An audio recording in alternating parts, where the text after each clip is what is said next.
नमस्कार विद्यार्थी मित्रांनो, मी अभय पवार तुमच्या सगळ्यांचं स्वागत करते आपल्या आजच्या सेशनमध्ये. आता फायनली आपण नवीन चॅप्टर चालू करणार आहे. थंबनेल बघून तुम्हाला सगळ्यांना समजलं असेलच कुठलं चॅप्टर चालू करणार आहे ते. पण चॅप्टर चालू करायच्या अगोदर एक चॅप्टर आपण त्याच्या अगोदर बघितलेला कुठला तर मॉलिक्युलर बेसिस ऑफ इनहेरिटन्स. त्या चॅप्टरमध्ये मी तुम्हाला सांगितलेलं की क्लासचा जो पॉईंट आहे कुठला आहे तर ट्रिप्टोफॅन ओपेरॉन, तो फक्त मी शॉर्टमध्ये सांगतोय. त्याच्यावरचे जे काही MCQचे क्वेश्चन आहेत तेवढे फक्त आपल्याला लक्षात ठेवायचे. जास्त काय इन डिटेल आपल्याला अभ्यासाला लक्षात ठेवायचं नाही. फक्त महत्त्वाचं काय तेवढं फक्त बघा. सगळ्यात पहिला आपण बघितलंय कुठलं तर लॅक ओपेरॉन. आता जो काही लॅक ओपेरॉन आपण बघितलेला, त्या लॅक ओपेरॉनमध्ये काय बघितलेलं आपण की तिथे इंड्युसिबल सिस्टीम होती. इंड्युसिबल म्हणजे काय, जेव्हा तिथे लॅक्टोज प्रेझेंट असणार आहे तेव्हा ती सिस्टीम काय होणार आहे, चालू होणार आहे. जे ZYA जीन आहेत त्यांचं काय करणार, mRNA तयार करणार, परत 3 एन्झाईम तयार करणार आणि लॅक्टोजचं काय होणार आहे, मेटाबॉलिझम. आता मी तुम्हाला सांगितलं की तसंच एक आपल्याला अभ्यासाला काय तर ट्रिप्टोफॅन ओपेरॉन. Tryptophan operon. आता हे जे काही ट्रिप्टोफॅन ओपेरॉन आहे ते फक्त एकदम बेसिक लेवलला आपण समजून घ्यायचं काय ते. इन डिटेल आपल्याला अभ्यास करायला त्याची डायग्राम सुद्धा नाही. आता त्यामध्ये बघा व्यवस्थित, आता जे ट्रिप्टोफॅन ओपेरॉन आहे त्यामध्ये सेम स्ट्रक्चर असणार आहे जसं लॅक ओपेरॉनचं आहे. पहिला असणार आहे की तो प्रोमोटर, त्यानंतर असणार आहे रिप्रेसर. रिप्रेसर झाल्यावर परत काय असणार आहे, प्रोमोटर, त्यानंतर ऑपरेटर, त्यानंतर आता इथं लक्षात ठेवायचं काय आपण जे जीन आहेत A gene, B, C, D आणि E. आता हे काय स्पेसिफिक सगळं पाठ करायची आपल्याला गरज नाही. पुढं तुम्हाला हायर स्टडीजला आणखी एकदा ते जरा व्यवस्थित असते. आता फक्त काय आपण समजून घ्यायचं की पहिला हा जो प्रोमोटर आहे तो कोणासाठी आहे, या रिप्रेसरसाठी. हा जो प्रोमोटर आहे तो कोणासाठी आहे, या पुढच्या सगळ्या जीनसाठी. जो ग्रुप ऑफ जीन त्याला क्लस्टर ऑफ जीन त्याला काय म्हणतो आपण, ओपेरॉन. आणि इथं काय आहे, ऑपरेटर. हे आपल्याला बेसिक माहिती आहे जसं सेम लॅक ओपेरॉनचं आहे. इथं डिफरन्स फक्त काय आहे, हे जे जीन आहेत A B C D E total 5 आहेत. A B C D आणि E हे जे सगळे जीन्स आहेत ते काय तुम्हाला पाठ करायची गरज नाही. त्यांच्यापासून आणि हे सगळे एकच प्रकारचं एक एन्झाईम तयार करणार आहेत. त्याचं नाव आहे ट्रिप्टोफॅन सिंथेटेज. आता मी जे काही पॉईंट सांगतो ते व्यवस्थित लक्षात ठेवा फक्त. ट्रिप्टोफॅन सिंथेटेज एन्झाईमचं नाव. आता इथं काय समजून घ्यायचं आहे बघा, हा प्रोमोटर आहे. इथं काय होणार आहे, अटॅच काय होणार आहे आपल्याला माहित आहे. ट्रान्सक्रिप्शन झालं असलं तर प्रोमोटरला अटॅच होतो, तर तो कोण आहे, RNA पॉलिमरेज. हा एन्झाईम अटॅच होणार. आणि जे रिप्रेसर आहे ते काय होणार आहे, एक प्रकारचे ट्रान्सक्रिप्शन आणि ट्रान्सलेशन झाल्यावर एक प्रकारचं तयार करणार आहे प्रोटीन. पहिला mRNA त्यानंतर प्रोटीन. आता ह्याला एक शब्द वापरायचा आणि शब्द व्यवस्थित फक्त समजून घ्या काय आहे तो, ॲपो एन्झाईम. आता हा जरासा नवीन पार्ट आहे आपल्याला. ॲपो एन्झाईम काय आहे तो, ॲपो एन्झाईम म्हणजे काय, एन्झाईमचा प्रोटीन असलेला पार्ट त्याला काय म्हणायचं, ॲपो एन्झाईम. आणि तो युजली काय असतो, इनॲक्टिव्ह असतो. युजली काय असतो, इनॲक्टिव्ह. आता हा ॲक्टिव्ह कधी होणार आहे, आता हे जे काही एन्झाईम्स आहेत फक्त 2 बेसिक पार्ट समजून घ्यायचे आपण, ट्रिप्टोफॅन ओपेरॉन आणि लॅक ओपेरॉन. लॅक ओपेरॉन MCQचा क्वेश्चन लक्षात ठेवायचा, इंड्युसिबल. ट्रिप्टोफॅन ओपेरॉन MCQचा क्वेश्चन काय लक्षात ठेवणार आपण, तो आहे रिप्रेसेबल. आणि रिप्रेसेबल किंवा इंड्युसिबल त्या साधं सोपं मिनिंग आहे. इंड्युसिबल म्हणजे जेव्हा लॅक्टोज प्रेझेंट असणार आहे तेव्हा स्टार्ट होणार आहे. जेव्हा इथं ट्रिप्टोफॅन हे प्रेझेंट असणार आहे एक्स्ट्रा अमाऊंटमध्ये तेव्हा हे काय होणार आहे, प्रोसेस स्टॉप होणार आहे. म्हणजे त्याला काय म्हटलं आपण, रिप्रेसेबल. MCQला काय लक्षात ठेवायचं आपण, ट्रिप्टोफॅन ओपेरॉन सिस्टीम कशी आहे, रिप्रेसेबल. लॅक ओपेरॉन इंड्युसिबल. आणि इंड्युसर कोण आहे आपल्याला माहिती आहे, लॅक्टोज. इथं रिप्रेसर कोण आहे इथं, तर आता हे जे काही रिप्रेसर पासून रेग्युलेटरी जीन आहे, रेग्युलेटरी जीन पासून प्रोटीन तयार झालं त्याला काय म्हणायचं आता, ॲपो एन्झाईम. आणि हे काय असतं, युजली इनॲक्टिव्ह. आता हे इनॲक्टिव्ह आहे त्यामध्ये इथं ऑपरेटरला बाइंड होणार आहे का, तर ऑपरेटरला बाइंड होणार नाही.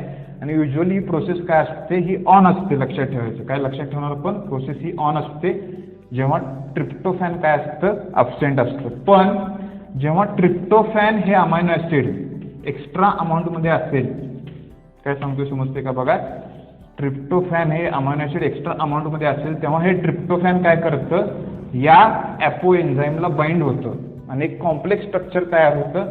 आणि हा जो ॲपो एन्झाईम इनॲक्टिव्ह आहे तो काय होतो, ॲक्टिव्ह होतो.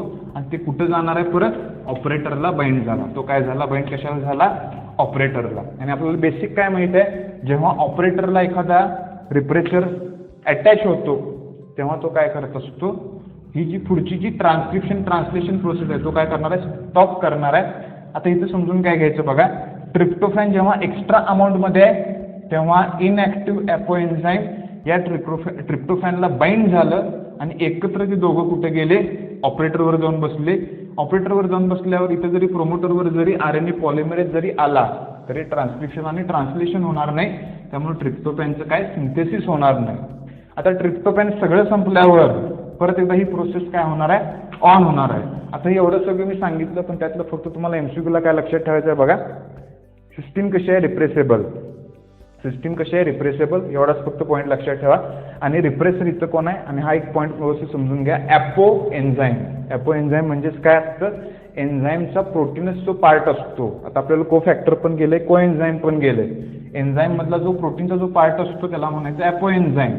तो काय असतो, इनॲक्टिव्ह. ॲक्टिव्ह कधी होणार आहे, जेव्हा ट्रिप्टोफॅन जास्त अमाऊंटमध्ये प्रेझेंट असेल तेव्हा तो ॲक्टिव्ह होणार. ॲक्टिव्ह झाल्यावर बाइंड होणार कशाला, ऑपरेटरला. प्रोसेस काय होणार, स्टॉप होणार. एवढाच फक्त पॉईंट लक्षात ठेवा, ट्रिप्टोफॅन रिप्रेसेबल, लॅक ऑपेरॉन इंड्युसिबल.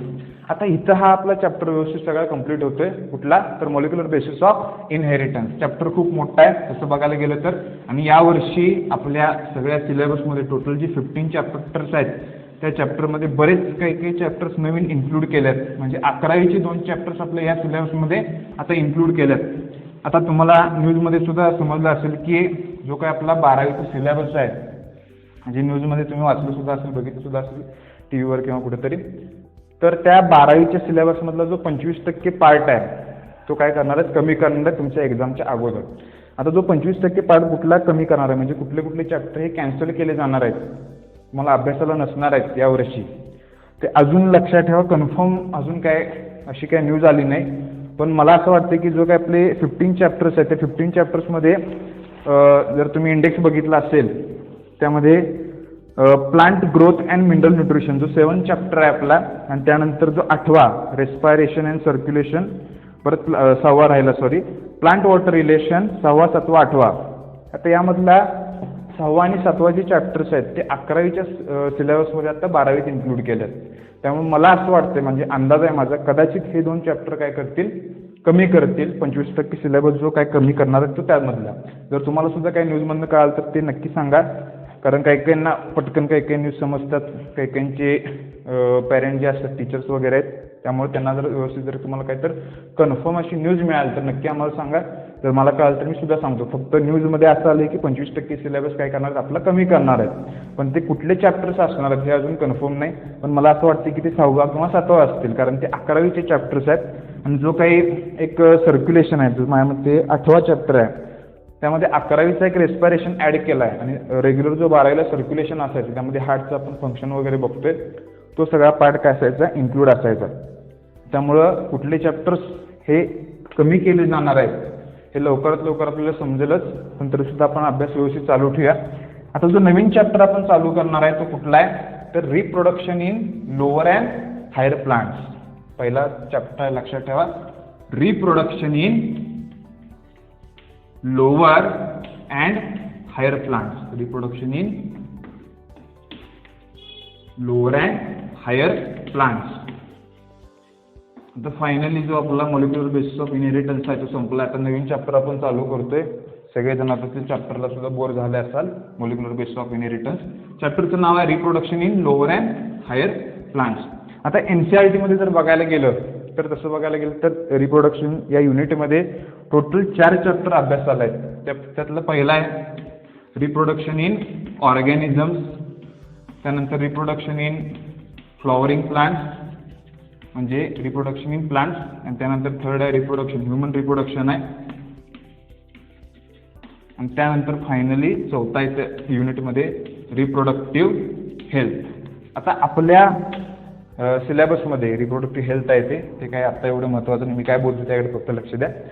हे एका युनिटमध्ये NCERT मध्ये 4 चॅप्टर आहेत, पण आपल्या स्टेट बोर्डच्या सिलेबसमध्ये काय केलंय, हा रिप्रोडक्शन इन ऑर्गॅनिझम आणि रिप्रोडक्शन इन फ्लॉवरिंग प्लांट्स हा एकत्र केलाय, आणि reproduction in lower and higher animals मध्ये हे 2 चॅप्टर काय केलेत आपले एकत्र केलेत. त्यामुळे सिलेबस आपलं थोडंसं कमी वाटतोय, पण कंटेंट पण सेम NCERT सारखं आहे. आता हे रिप्रोडक्शन इन ऑर्गॅनिझम्स त्यामध्ये येणार प्लांटचं पण येणार आणि ॲनिमलचं पण येणार. मग त्यामध्ये एकदम बेसिक लेवलला सगळ्या गोष्टी आहेत. त्यानंतर रिप्रोडक्शन इन फ्लॉवरिंग प्लांट्स हा सगळ्यात मोठा आणि मेजर चॅप्टर आपल्या सिलेबसमधला आहे. तसंच ह्युमन रिप्रोडक्शन. आता सगळ्यात पहिला आपण रिप्रोडक्शन इन प्लांट्स बघूया. त्यामध्ये आपल्याला बेसिक मॉर्फोलॉजीचे काही काही पॉईंट गेले आहेत. आपल्याला जो 11वीचा चॅप्टर होता आठवतो का बघा, मॉर्फोलॉजी इन फ्लॉवरिंग प्लांट्स. त्याचं बेसिक आणि त्यानंतर अँथरची डेव्हलपमेंट कशी होते, डबल फर्टिलायझेशन, बऱ्याच काही काही लॉंग आन्सर क्वेश्चन मेजर हे रिप्रोडक्शन इन फ्लॉवरिंग प्लांट्स. म्हणजे आता आपला स्टेट बोर्डमधला चॅप्टर तो काय असणार आहे, reproduction in lower and higher plants. फक्त नाव बदललंय, सगळा कंटेंट सेम आहे, पण त्यामध्ये 2 पार्ट इन्क्लूड केलेत. पहिला ऑर्गॅनिझमचा आणि त्यानंतर फ्लॉवरिंग प्लांट्स. एवढंच फक्त बेसिक आहे. आता रिप्रोडक्शन म्हणजे काय आपल्याला माहिती आहे. रिप्रोडक्शनची बेसिक डेफिनेशन ते सगळ्यात पहिलं आपल्याला जरासं एक बेस माहीत असला पाहिजे, जो एनसीईआरटीमध्ये व्यवस्थित मेन्शन केला आहे. 2 आपल्या जो काही लाईफ स्पान असतो, जो काही आपला टोटल लाईफ स्पान असतो, त्यामध्ये 2 जे मेजर इव्हेंट होत असतात. सगळ्यात पहिलं काय, बर्थ, आणि सेकंड काय असतं तर आपली लक्षात ठेवा डेथ. यामधला जो सगळा काही पिरियड आहे त्याला काय म्हणतो आपण, लाईफ स्पान. आता यामध्ये तसं बघायला गेलं तर आपण आणखीन ते जे डिवाइड करू शकतोय. बर्थ झाली पहिला, त्यानंतर एक स्टेज असते त्याला म्हणायचं ज्युवेनाईल स्टेज. जरासा नवीन शब्द आहे ज्युवेनाईल स्टेज. आता ही जी स्टेज असते त्याला म्हणायचं ग्रोथ फेज. पण ही काय कसली ग्रोथ फेज आहे, नॉन रिप्रोडक्टिव्ह ग्रोथ फेज. ह्याला काय म्हणायचं, नॉन रिप्रोडक्टिव्ह ग्रोथ फेज. आता बर्थ झाल्यावर एखाद्या ॲनिमलची त्याची थोडीशी काय होत असते लक्षात ठेवायचं, ग्रोथ होत असते. कुठं, अप टू द 3rd जी स्टेज असते त्याला काय म्हणतो आपण, रिप्रोडक्टिव्ह फेज किंवा स्टेज म्हणूया आपण. आणि ती झाल्यावर फायनल काय होत असते, एक पार्ट असतो एजिंगचा, आणि प्लांटमध्ये त्यालाच म्हणतो आपण सेनेसेन्स. आणि त्यानंतर फायनल आपली काय होणार आहे, डेथ. आता इथं जो पार्ट आहे काय पहिला समजून घ्या बघा. पहिला बर्थ झाली एका ॲनिमलची, त्यानंतर त्याची ग्रोथ झाली, त्यानंतर काय झाली, त्याची ग्रोथ झाली. आणि ग्रोथ होत असताना ती नॉन रिप्रोडक्टिव्ह फेज असते, त्यालाच काय म्हणायचं, ज्युवेनाईल. जरासा नवीन शब्द आहे, काय शब्द आहे, ज्युवेनाईल फेज किंवा स्टेज.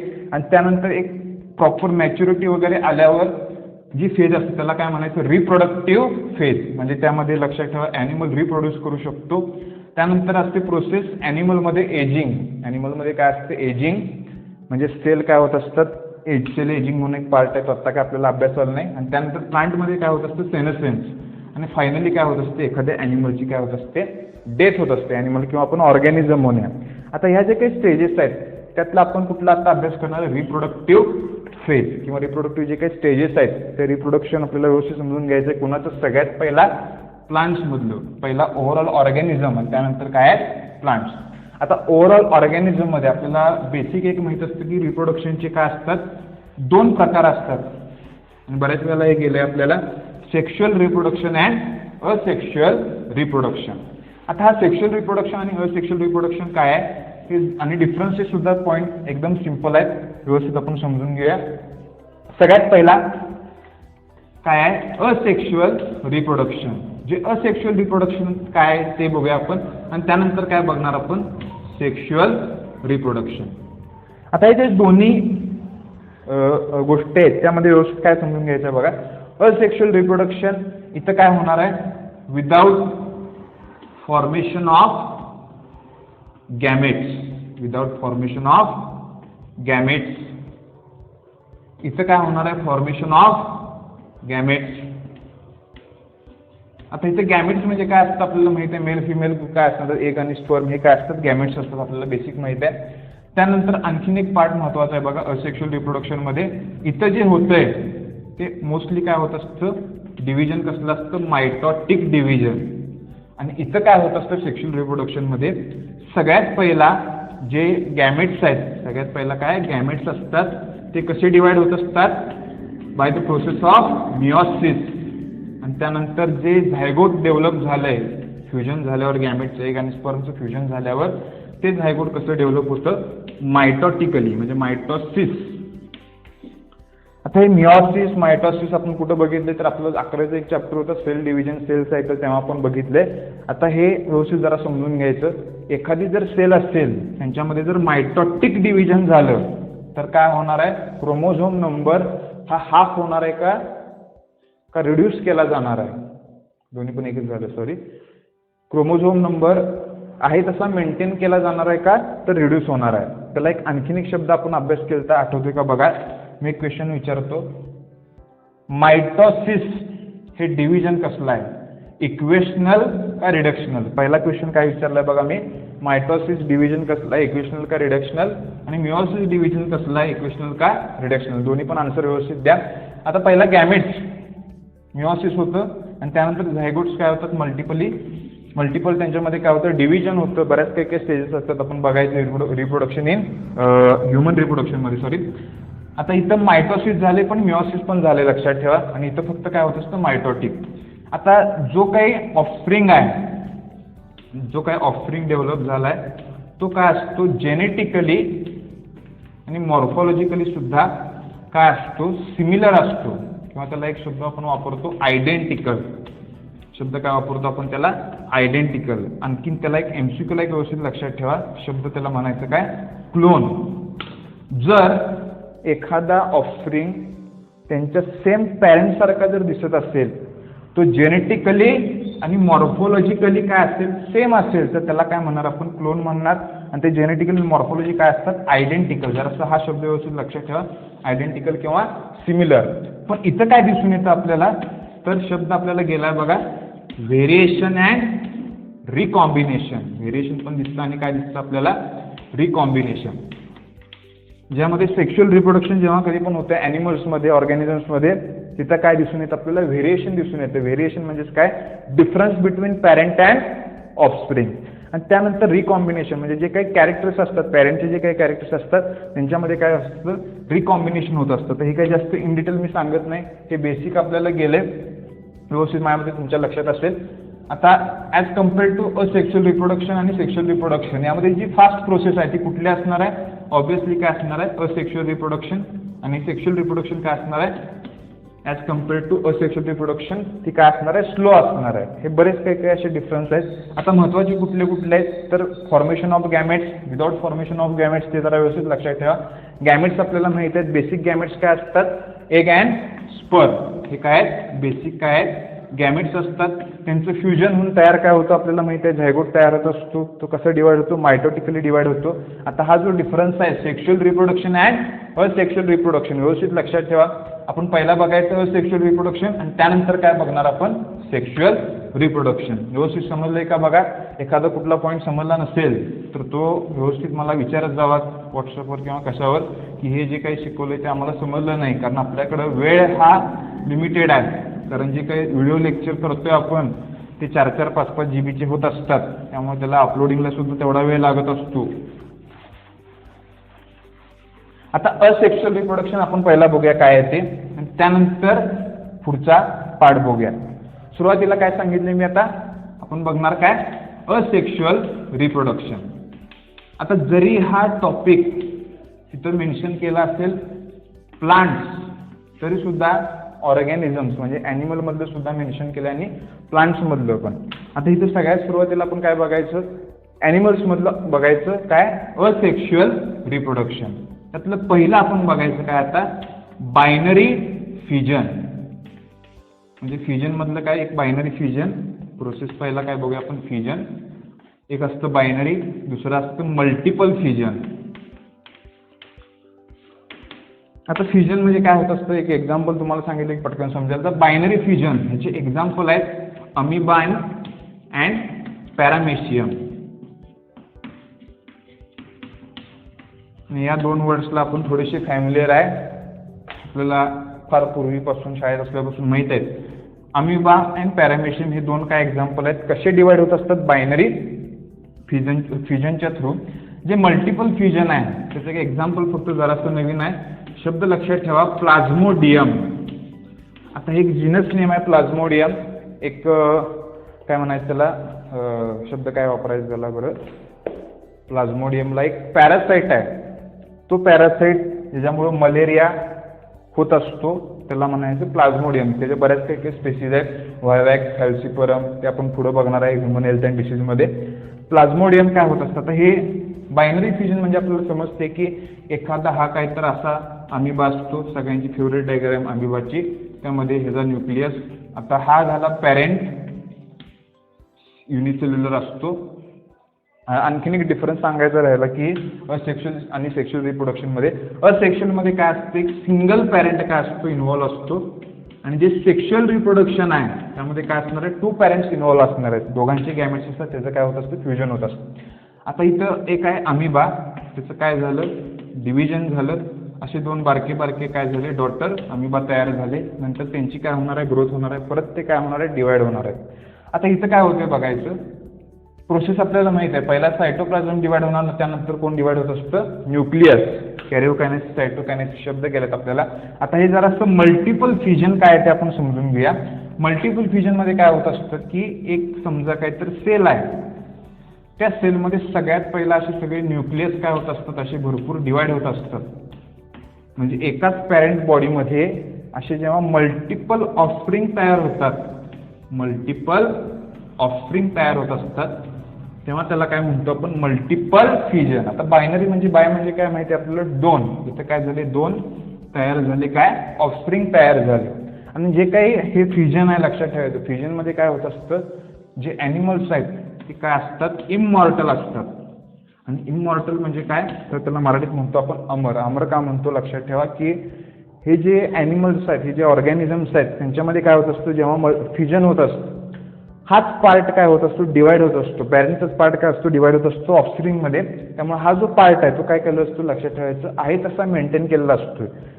त्यामुळे ह्याला काय म्हणतो आपण, इममॉर्टल. आता पुढे जर ह्यांचं जर डिव्हिजन झालं, ह्यांची ग्रोथ होऊन, तर त्यामध्ये सुद्धा काय असणार आहे, पॅरेंटचं काय असणार आहे, पार्ट असणार आहे. त्यामुळे त्याला काय म्हणतो आपण, इममॉर्टल. तसंच हे मल्टिपल फ्युजन आपण काय समजून घेतलं, एक सेल आहे, त्या सेलमधून अशी मल्टिपल जर ऑफस्प्रिंग तयार झाले तर त्याला म्हणायचं मल्टिपल फ्युजन. एमसीक्यूला व्यवस्थित एक्झाम्पल लक्षात ठेवा, काय, प्लाझ्मोडियम. आता हे सगळं झालं, आपण काय बघितलं, फ्युजन.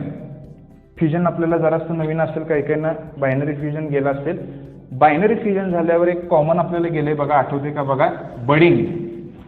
सॉरी, फ्युजन झाल्यावर काय आपण बघूया, एक असेक्शुअल रिप्रोडक्शनचं पार्ट आहे, आणि हे आपण ऑर्गॅनिझम मधलं बघतोय, स्पेसिफिक असं पार्टमध्ये आपण जरासं पुढे गेल्यावर बघूया. आता पहिला काय बघायचं आपण, बघितलं फ्युजन. आता बघायचं काय आपण, तर प्रोसेसला काय म्हणायचं, बडिंग. असेक्शुअल रिप्रोडक्शनचा पार्ट आहे, आणि बडिंगचं सगळ्यांच्या डोक्यात एकच एक्झाम्पल लक्षात काय असतं आपल्याला माहित आहे, हायड्रा. आता इथं 2 परत पार्ट पडतात. एक जे बडिंग असतं त्याला काय म्हणायचं, एक्झोजिनस, एक्झोजिनस बडिंग. आणि सेकंड जी प्रोसेस असते त्याला म्हणायचं काय, त्याच्या ऑपोजिट, एंडोजिनस बडिंग.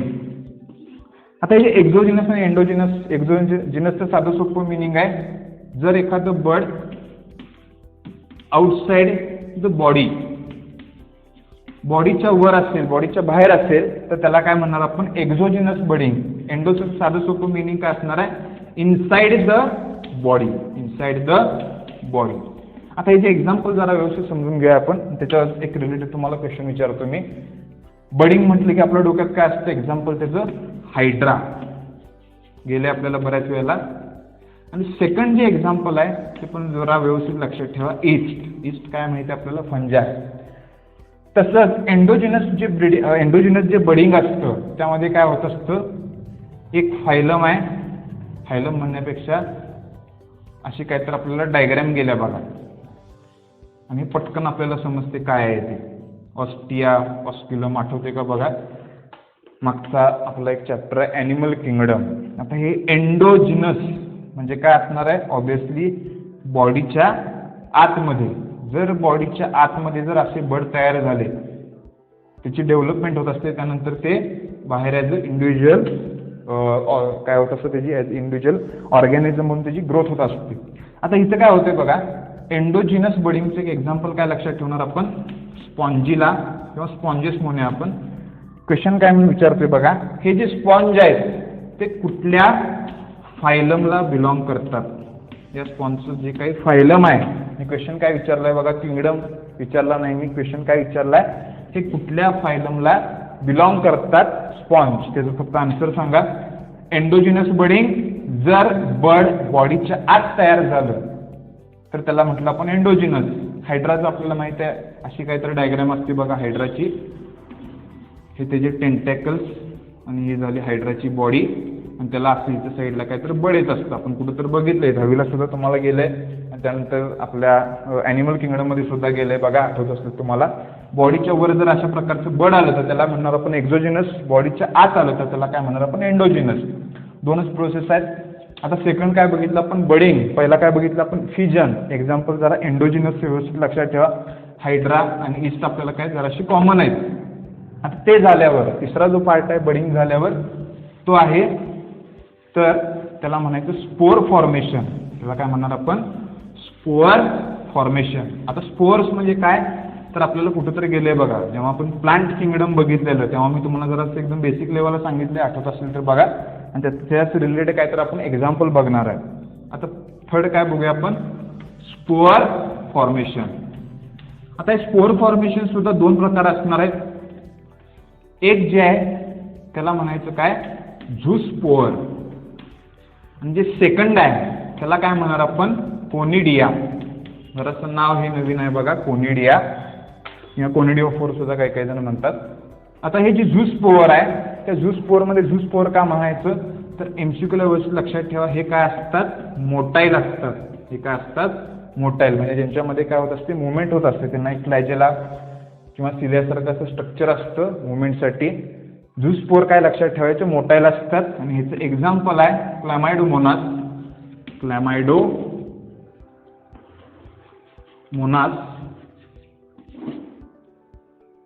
आता हे जे क्लॅमायडोमोनास आहे आपल्याला एक्झाम्पल गेले प्लांट किंगडममध्ये, व्यवस्थित लक्षात ठेवा क्लॅमायडोमोनास. युनिसेल्युलर असा काय तर ॲनिमल असतो, त्याचं तुम्हाला ॲनिमेशन पण मी दाखवलं आणि त्याला असे फ्लॅजेल असतात. असंच काय तर ते लक्षात ठेवा काय असतो एक प्रकारचा प्लांट असतो. फक्त पॉईंट काय लक्षात ठेवायचं झूस्पोअर हे काय आहे मोटाईल स्पोअर तयार करत असतात. आणि जे कोनिडिया आहे ऑब्विसली काय असणार ह्याच्या ऑपोजिट नॉन मोटाईल. एमसीक्यूला काय विचारतात बघा झूस्पोअर मोटाईल आहे का नॉन मोटाईल. एवढं एकदम बेसिक लेवलचा क्वेश्चन. कोनिडिया मोटाईल आहे का नॉन मोटाईल तर व्यवस्थित लक्षात ठेवायचं कोनिडिया काय आहे नॉन मोटाईल. आता हे जे कोनिडिया आहे त्याचं एक्झाम्पल लक्षात ठेवूया आपण पेनिसिलियम. एक्झाम्पल काय आहे जर पेनिसिलियम. एक्झाम्पल सुद्धा महत्वाचे आहेत एमसीक्यूच्या दृष्टीनं. Conidia non motile. आणखीन एक ह्याचं एक कॅरेक्टर आहे ते काही शक्यतो विचारत नाहीत. चेन फॉर्मेशनमध्ये ते स्पोअर्स तयार होत असतात पण एमसीक्यूला बऱ्याच वेळेला मोटाईल आणि नॉन मोटाईलवर विचारलाय. आणि त्याचे जे एक्झाम्पल्स आहेत एक्झाम्पल काय आहे जर पेनिसिलियम आणि इकडे क्लॅमायडोमोनास. व्यवस्थित लक्षात ठेवा दोन्ही पण एक्झाम्पल्स काय आहेत ते. आता स्पोअर फॉर्मेशन झाल्यावर आणखीन एक जो प्रकार आहे त्याला म्हणायचं फ्रॅगमेंटेशन. प्रोसेसचं नाव काय सेक्शुअल रिप्रोडक्शन मधल्या फ्रॅगमेंटेशन. आणि फ्रॅगमेंटेशनचं एक एक्झाम्पल आहे आपल्याला गेला असेल स्पायरोगायरा. काही काही स्पायरोजायरा सुद्धा म्हणतात. एक्झाम्पल काय लक्षात ठेवणार आपण स्पायरोगायरा किंवा स्पायरोजायरा.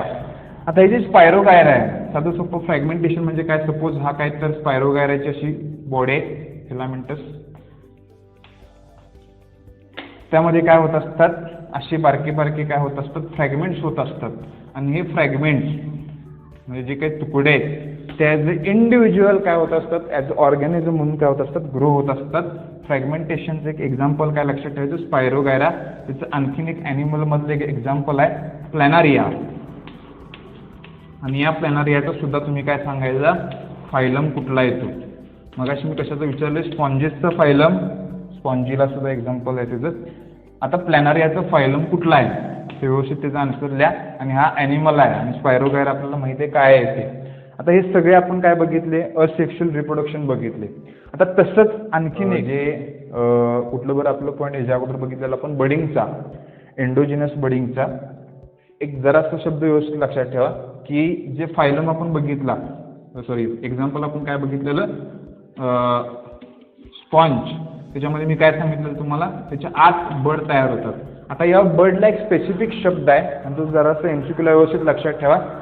त्याला म्हणायचं काय जेम्युल शब्द वापरतात.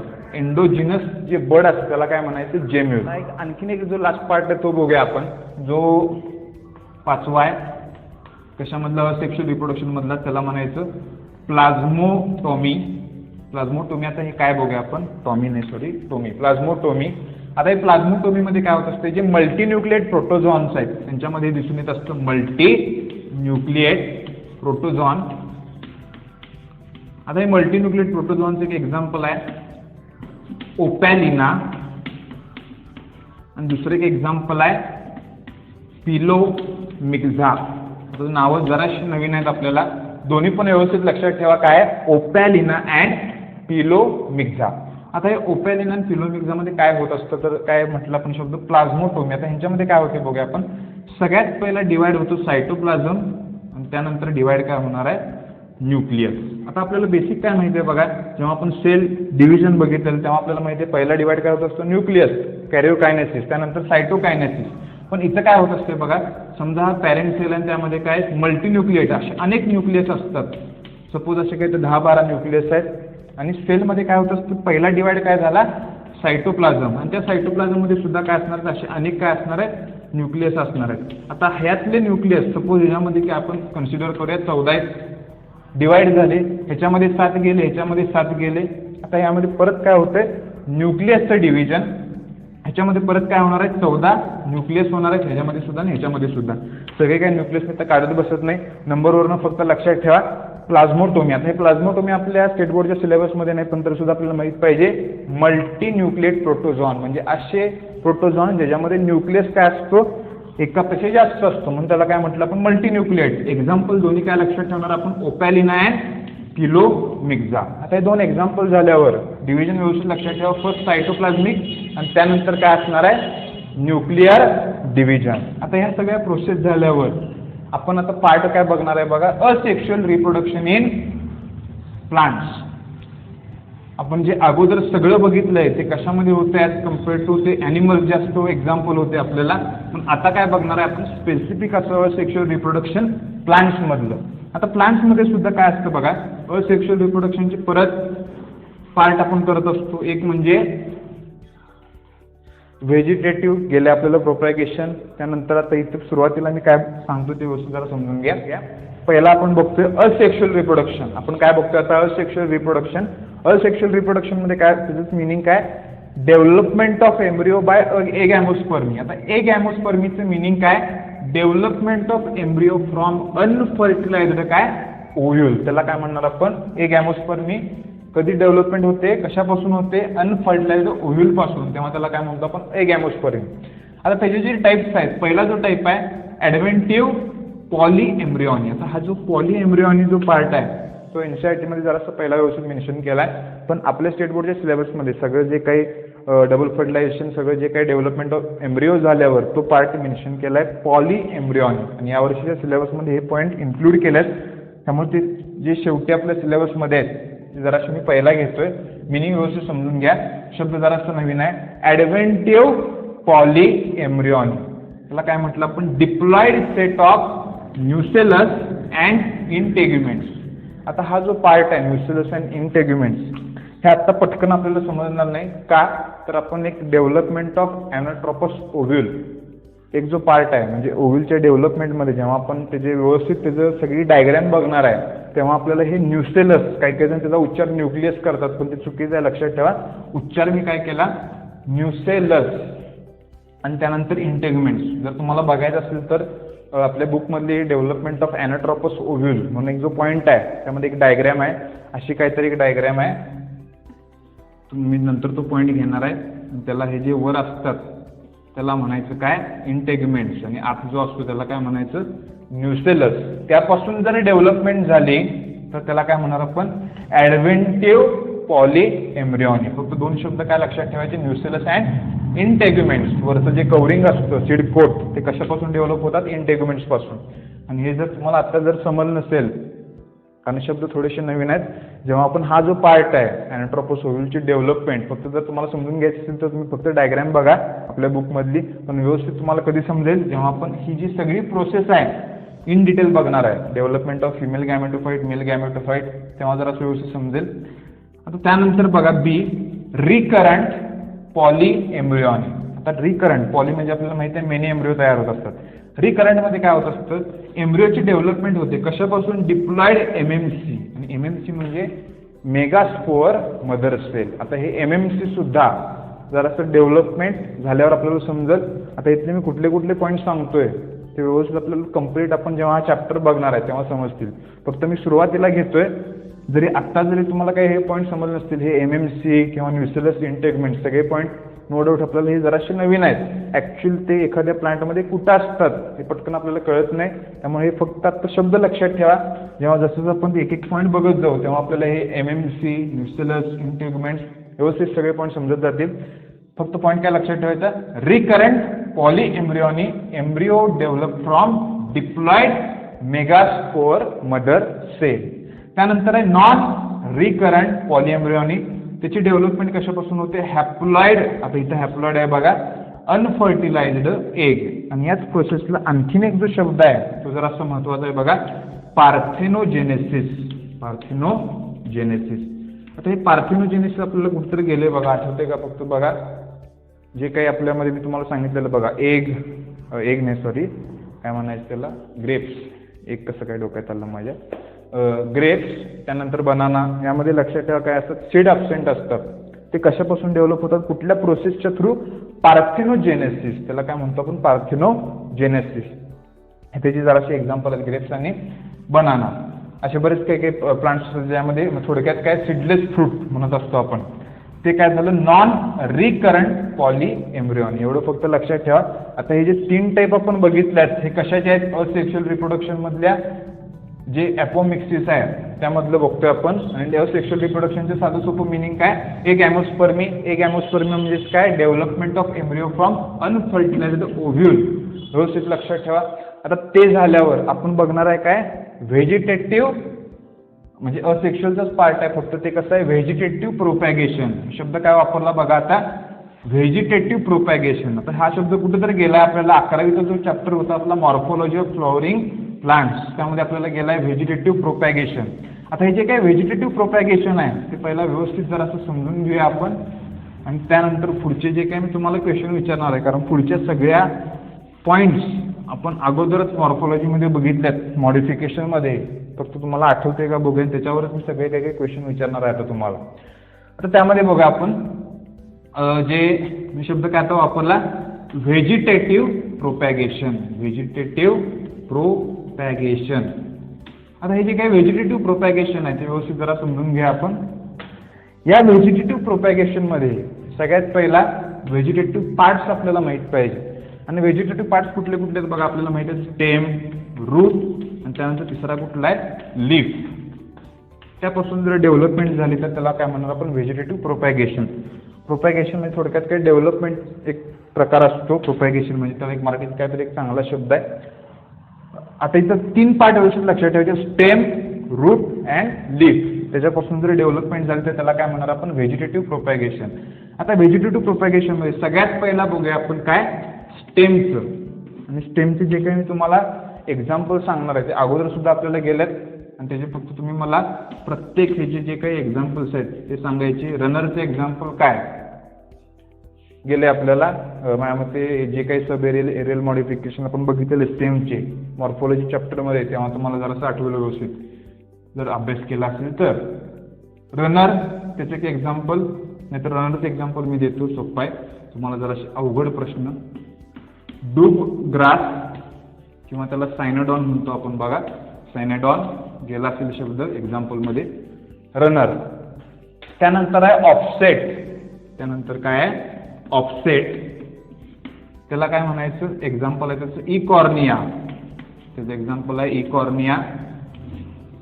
आणि त्याला टेरर ऑफ बेंगाल सुद्धा म्हणतो आपण, इकॉर्निया. आणखीन एक त्याचं एक एक्झाम्पल काय तर आहे इकॉर्निया झाल्यावर. आणि ऑफसेट काय असतं, आणि ह्याला आपण व्हेजिटेटिव्ह प्रोपॅगेशन का म्हणत असतो, रनरमध्ये काय होत असतं, अशी काहीतरी स्टेम आहे समजा, एक लॅटरल साईडला काय होतं, डेव्हलपमेंट होत असते. जेव्हा सॉईलच्या कॉन्टॅक्टमध्ये येतं तेव्हा ॲडव्हेंटिशियस रूट तयार होतात, आणि काय होतं, इंडिव्हिज्युअल प्लांट तयार होतं. आणि हा काय पार्ट झाला, natural method of vegetative propagation. आणि हे काय, असेक्शुअल रिप्रोडक्शनचाच पार्ट आहे. इथं काय फ्युजन कशाचं होते का, गॅमेटचं, स्टिग्मा किंवा जे काही अँसर आहेत ते पोलन ग्रेन ट्रान्सफर वगैरे अशी कुठली प्रोसेस होत नाही. इथं काय होत असतं simple asexual reproduction, vegetative propagation आणि आता काय बघतोय आपण स्टेमचा पार्ट, रनर, ऑफसेट. त्यानंतर घेऊया आपण सकर. आठवते का बघा हे सगळं. सकरचं एक्झाम्पल अवघड आहे ते तुम्ही मला सांगायचं. सकरचं एक्झाम्पल. सकर झाल्यावर त्यानंतर आणखीन एक आहे बघा रायझोम. किमान सगळ्यांना हे तर एक्झाम्पल लक्षात असेल रायझोमचं. हे जे सगळ्याचे एक्झाम्पल तुम्ही मला सांगायचे. आता हे इन डिटेल मी काय सांगत बसणार नाही कारण आपल्याला नोड पण गेलंय, इंटरनोड पण गेलंय, बरेच काही काही पॉईंट ह्याच्या रिलेटेड गेलेत आपल्याला आणि एक्झाम्पल मला सगळ्यांचे चांगले लक्षात असतील. रायझोम झाल्यावर हे आठवते का बघा बल्ब. बल्ब झाल्यावर त्याचे सुद्धा एक्झाम्पल तुम्ही सांगायचे. कॉमन एक्झाम्पल्स आहेत सगळ्याचे. बल्ब झाल्यावर कॉर्न. आता एक कॉर्नचं मी एक्झाम्पल सांगतो, कोलोकेशिया. ते जरा तुम्हाला आठवणार नाही, कोलोकेशिया हे त्याचं एक्झाम्पल आहे कॉर्नचं. आता हे जे काही सगळे आपण बघितलं रनर, ऑफसेट, सकर, त्यानंतर रायझोम, बल्ब, कॉर्न, हे जे काय सगळे काय स्टेम आहेत आणि या स्टेमचं काय होत असतं मॉडिफिकेशन मध्ये आपण बघितलं बघा aerial subaerial modification for vegetative propagation. त्यामध्ये आपण सगळे बघितल्यात. हे क्वेश्चन कशा कशाचे विचारल्यात. सकरचं एक्झाम्पल, रायझोमचं एक्झाम्पल काय आहे ते, बल्बचं तुम्ही सांगायचं, कॉर्नचं काय सांगितलं मी कोलोकेशिया. आता हे सगळं झालं स्टेमचं. त्यानंतर रूटचं सुद्धा तुम्हाला एक विचारतो, आठवते का बघा. रूटचं एक एक्झाम्पल सांगायचं काय तुम्ही आणि रूटमध्ये काय एक जरा कॉमन एक्झाम्पल आहे तुम्हाला आठवते का बघा आणि त्याचं सायंटिफिक नेम सांगायचं. मी सांगतो काय बघा स्वीट पोटॅटो. पोटॅटो काय आहे स्टेम आहे आणि ते कशाचं इथलं एक्झाम्पल आहे. एक गेलंय आपल्याला शब्द ते एक सांगायचं राहील, त्याला काय म्हणायचं ट्यूबर. ट्यूबरचं एक्झाम्पल कॉमन एक्झाम्पल आहे. ते सुद्धा कशामधलं आहे तर स्टेमचा पार्ट आहे, लक्षात ठेवायचं. स्टेमचा पार्ट आहे ट्यूबर. म्हणजे काय काय झाले बघा ट्यूबर, बल्ब, रायझोम, सकर. ते झाल्यावर आता बघतोय आपण काय रूट. एक्झाम्पल आहे स्वीट पोटॅटो. त्याचं सायंटिफिक नेम, त्याचं काय सायंटिफिक नेम हा क्वेश्चन आहे. आता रूटचं एक एक्झाम्पल झालं स्वीट पोटॅटो. तसंच एक एक्झाम्पल आहे लीफचं. लीफचं एक्झाम्पल तुम्हाला आठवतंय का बघा ब्रायोफायलम. त्याला शब्द काय वापरलाय मी ब्रायोफायलम. पानफुटी जे काय असतं म्हणजे पानाला पानं येतात आणि त्यापासून त्याची डेव्हलपमेंट असते, व्हेजिटेटिव्ह प्रोपॅगेशन होत असतं. तर आजच्या लेक्चरला आपण काय काय बघितले जरा फक्त आणखीन एकदा व्यवस्थित आपण रिवाइज करूया. आपण नवीन चॅप्टर चालू केला. पहिला ट्रिप्टोफॅन ओपेरॉन बघितलं. त्यातला फक्त पॉईंट काय लक्षात ठेवायचा रिप्रेसेबल आहे. नॉर्मली ते ऑन असतं पण जेव्हा एखादा एक्स्ट्रा अमाऊंटमध्ये काय होतं ट्रिप्टोफॅन येतो तेव्हा ते काय होतं ॲक्टिव्ह होत असतं. त्यानंतर आपण नवीन चॅप्टर चालू केलं तर कुठला reproduction in lower and higher plants. त्याचं जर असं बेसिक बघितलं आपण काय आहे बघा. बेसिक काय बघितलं आपण आज. पहिला रिप्रोडक्शन म्हणजे काय. रिप्रोडक्शन झाल्यावर आपण काय बघितलं दोन टाईप असतात. डिफरन्स बघितला asexual reproduction and sexual reproduction. दोन्हीचे डिफरन्स व्यवस्थित समजून घेतले आपण. आणि त्यानंतर आपण काय बघितलं पहिला बघितलं पण एखाद्या ॲनिमलमधलं असेक्शुअल रिप्रोडक्शन. सगळे पॉईंट एकदा व्यवस्थित रिवाइज करा. जे ॲनिमलमधलं आहे बाय फ्युजन. त्यानंतर काय बघितलं फ्युजनमध्ये दोन बघितले बायनरी आणि मल्टिपल फ्युजन. ते झाल्यावर त्याचे एक्झाम्पल सगळे व्यवस्थित लक्षात ठेवायचे. फ्युजन झाल्यावर आपण काय बघितलेलं सेकंड झूस्पोअर. झूस्पोअर झाल्यावर फ्रॅगमेंटेशन. फ्रॅगमेंटेशन झाल्यावर प्लाझ्मोटोमी. असे 4-5 आपण बघितलेले. आणि त्यानंतर हे सगळ्या ऑर्गॅनिझमचा ॲनिमलचा पार्ट झाला. त्यानंतर आपण स्पेसिफिक असं प्लांटचं बघितलं सेक्शुअल रिप्रोडक्शन. त्या सेक्शुअल रिप्रोडक्शनमध्ये काय बघितलं सुरुवातीला ह्याच्या अगोदर कुठले कुठले पॉईंट बघितले आपण. आता बघितलं आपण स्टेमचं, रूटचं आणि तिसरा पार्ट काय लीफचा. पण त्याच्या अगोदर काय बघितलं आपण ॲपोमिक्सिस. तो पार्ट व्यवस्थित जरा लक्षात ठेवा. त्यामध्ये करंट रिकरंट, नॉन रिकरंट, पॉलिएम्ब्रियॉनिक आणि सगळ्यात पहिला काय बघितलेलं ॲडेंटिव्ह पॉलिएम्ब्रियॉनिक. तर हा जो ॲडेंटिव्ह किंवा पॉलिएम्ब्रियॉनिकचा पार्ट आहे तो मी आणखीन एकदा शेवटी आपल्या स्टेट बोर्डमध्ये तो आणखीन एकदा पॉईंट व्यवस्थित मेन्शन केला आहे. तेव्हा आणखीन एकदा जरी आता जरी समजलं नसेल तर मी तेव्हा आणखीन एकदा व्यवस्थित रिवाइज करतो. फक्त पॉईंट व्यवस्थित लक्षात ठेवा. आता आपण सगळं बघितलं काय असेक्शुअल रिप्रोडक्शन कुठलं व्हेजिटेटिव्ह प्रोपॅगेशन आणि नॅचरल मेथड आहे. तसंच आपण असेक्शुअल रिप्रोडक्शन काय बघणार आहे बाय आर्टिफिशियल मेथड. आणि ते आर्टिफिशियल मेथडच्या थ्रू प्लांटचं रिप्रोडक्शन झाल्यावर आपण काय बघणार आहे सेक्शुअल रिप्रोडक्शन इन प्लांट्स. आणि जो मेन पार्ट आहे या चॅप्टरमधला आपण चालू करणार आहे म्हणजे त्यामध्ये परत आणखीन एकदा आपल्याला फ्लॉवरचं त्या हिबिस्कसचं स्ट्रक्चर आहे टिपिकल फ्लॉवरचं, अँथर काय, स्टिग्मा काय, कार्पेल काय, हे आणखीन एकदा सगळे आपण रिवाइज करणार आहे. आणि ते सगळं झाल्यावर त्याची डेव्हलपमेंट, त्याचं एम्ब्रिओची डेव्हलपमेंट एक मोठे मोठे सगळे पॉईंट आहेत आणि ते व्यवस्थित आपण समजून घ्या. प्रत्येक शक्यतो एका लेक्चरला आपण एकच पॉईंट व्यवस्थित समजून घ्या, कारण काही जरासे कॉम्प्लिकेटेड वर्डसुद्धा आहेत. म्हणजे पहिलं जरासं सोपं आहे, पण शेवटी जे एम्ब्रिओ डेव्हलपमेंट वगैरे आहे ते डायग्रॅमच्या थ्रू किंवा ॲनिमेशनच्या थ्रू तुम्हाला सांगायला पाहिजे. आता ही जे काय आपण बघितलं एकदम बेसिक लेवलचं आहे आणि नवीन चॅप्टर आपण चालू केला आहे. चॅप्टरचं नाव व्यवस्थित लक्षात ठेवा. पहिला चॅप्टर आहे रिप्रोडक्शन इन किंवा प्लांट्स म्हणूया आपण, लोअर हायर म्हणण्यापेक्षा रिप्रोडक्शन इन प्लांट्स. आणि जे काही मी क्वेश्चन विचारलं ते क्वेश्चनचे पटकन जर असे आन्सर देत जावा व्हॉट्सअप ग्रुपवर किंवा आपल्या यूट्यूबच्या कमेंट सेक्शनमध्ये. तर आजच्या पुरतं आपण इथे थांबूया.